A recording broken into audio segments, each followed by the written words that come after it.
වෙද මහත්තයෝ කකුල අමාරුවෙන් ආවේ. කැලේ ඉදම්ම හිරි. හිරි වාතයට කැකිල්ල තමා ගුණ.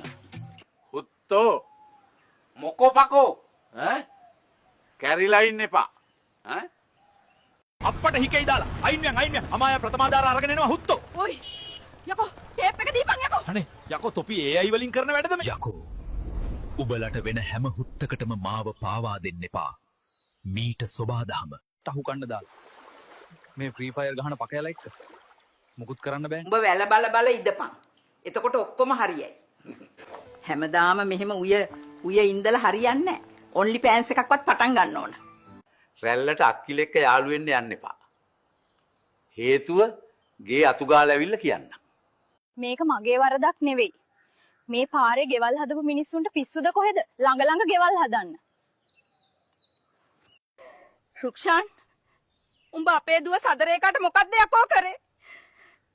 පව් ඒ කෙල්ල. කුසල් මෙන්ඩිස්ද?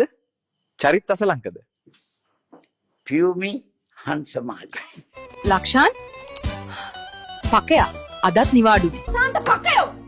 කෝ වෙන ගෑනු පස්සේ යන්නේ හුත්තෝ. කැරියා. තෝ ආවේ මගේ පෙරේත වට්ටිය හොරා ගන්නද? පිස්සුද යකෝ මම කට්ටඩියා. රතු පාට සාටකේ හින්දා හොරෙක් කියලා හිතුවේ.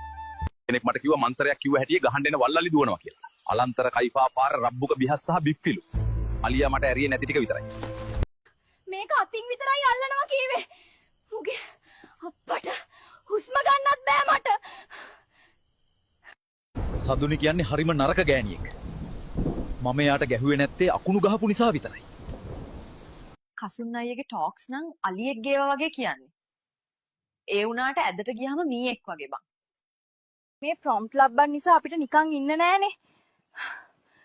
දැන් පොල් කඩන්නත් වෙලා.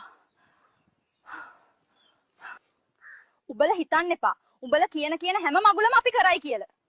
දැන් ඉතින් මාව බස්සපන් මේකෙන්. මේ වගේවා ලියන තොපිව කොටියම කාපිය. ඊයා. මූසලා.